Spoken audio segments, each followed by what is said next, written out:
آپ نے تو رسول اللہ صلی اللہ علیہ وسلم کو اپنی آنکھوں سے دیکھا ہوگا۔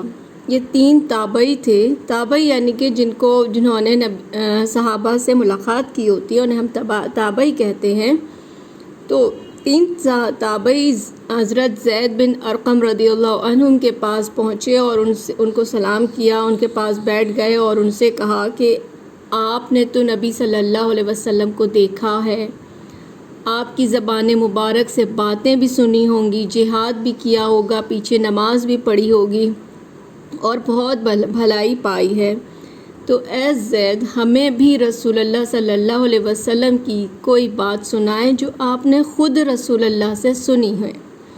تو حضرت زید بن ارقم نے فرمایا، بھتیجے، اب میں بوڑھا ہو گیا ہوں اور زمانہ کافی گزر چکا ہے اور کافی کچھ بھول گیا ہوں، لیکن جو باتیں میں بیان کروں انہیں قبول کرنا اور جو نہ بیان کر پاؤں تو تکلیف مت دینا، یعنی اگر میں بھول چکا ہوں تو۔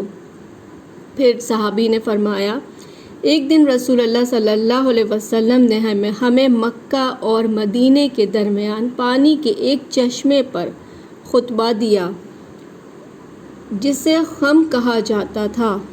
اس چشمے کو سب سے پہلے آپ رسول اللہ صلی اللہ علیہ وسلم نے خطبے میں اللہ کی حمد و ثنا بیان کی، یعنی اللہ سبحانہ و تعالیٰ کی تعریف کی، اور پھر نصیحت کی۔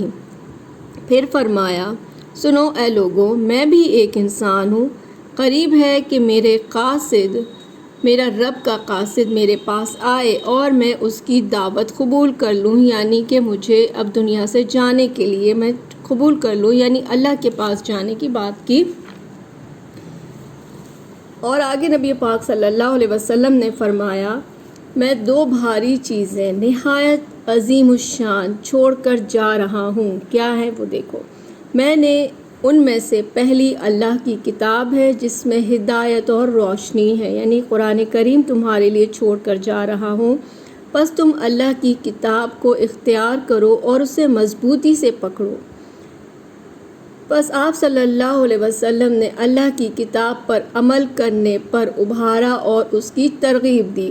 پھر صحابی فرماتے ہیں کہ نبی صلی اللہ علیہ وسلم نے فرمایا، اور دوسری چیز میرے اہل بیت ہیں، یعنی میرے گھر والے۔ میں تمہیں اپنے اہل بیت کے بارے میں اللہ کی یاد دہانی کراتا ہوں، اپنے گھرانے کے بارے میں تمہیں اللہ سے ڈراتا ہوں، یعنی میرے گھر والوں کا خیال رکھنا۔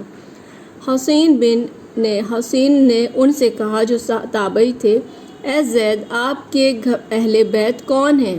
کیا آپ یعنی نبی پاک صلی اللہ علیہ وسلم کے بیویاں ازواج مطہرات ہیں؟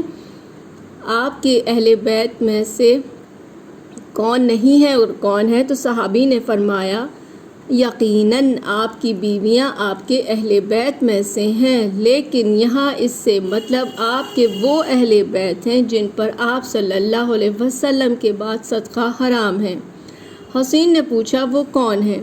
حضرت زید نے جواب دیا، وہ آل علی، آل عقیل اور آل جعفر، آل عباس ہیں، یعنی ان کی فیملی ہے۔ حسین نے کہا، ان سب پر صدقہ حرام ہے؟ تو ان صحابی نے کہا، ہاں، ان پر صدقہ حرام ہے۔ ایک اور روایت میں ہے، سنو، میں تم میں سے 2 بھاری چیزیں چھوڑے جا رہا ہوں، ایک ان میں اللہ کی کتاب اور وہ اللہ تک پہنچنے کے لیے اللہ کی رسی، جو اس کی پیروی کرے گا ہدایت پر ہوگا اور جو اس کو چھوڑے گا وہ گمراہ ہوگا۔